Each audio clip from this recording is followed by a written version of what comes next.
पहला पाठ योशुआ का ग्रंथ अध्याय 24 पद संख्या 14 से 29 तक। प्रभु पर श्रद्धा रखो और ईमानदारी तथा सच्चाई से उसकी उपासना करो।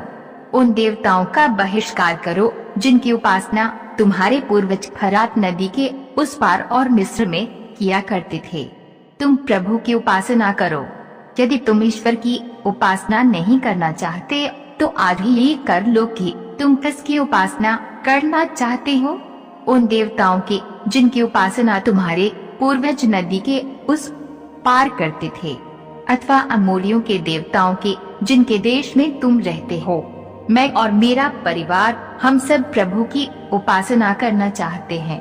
लोगों ने उत्तर दिया, प्रभु के छोड़कर अन्य देवताओं की उपासना करने का विचार हमसे कोसों दूर है। हमारे प्रभु ईश्वर ने हमें और हमारे पूर्वजों को दासता के घर से मिस्र देश से निकाल लिया है।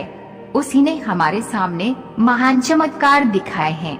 हम बहुत लंबा रास्ता तय कर चुके हैं। बहुत से राष्ट्रों से होकर यहाँ तक आए हैं और सर्वत्र उसी ने हमारी रक्षा की है। हम भी प्रभु की उपासना करना चाहते हैं क्योंकि वही हमारा ईश्वर है। तब योशुआ ने लोगों से कहा, तुम प्रभु की उपासना नहीं कर सकोगे क्योंकि वह पवित्र ईश्वर है, असहनशील ईश्वर है। वह तुम्हारे अपराध और पाप नहीं क्षमा करेगा।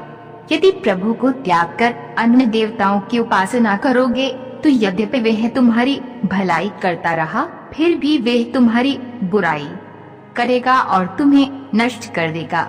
लोगों ने योशुआ से कहा, नहीं, हम प्रभु की उपासना करेंगे। तब योशुआ ने लोगों से कहा, तुम लोग अपने विरुद्ध साक्षी हो कि तुमने प्रभु को चुन लिया और उसी की उपासना करोगे। उन्होंने उत्तर दिया, हम साक्षी हैं। इस पर योशुआ ने कहा, तब तो अपने पास के पराये देवताओं का बहिष्कार करो और अपना मन ईश्वर में, इस्राएल के प्रभु में लगाओ।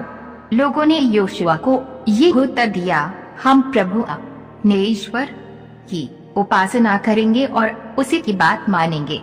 योशुआ ने उसी दिन लोगों के साथ समझौता कर लिया। उसने सिखेम में उनके लिए संविधान और अध्यादेश बनाया। इसके बाद उसने उन बातों को प्रभु की संहिता के ग्रंथ में लिख दिया।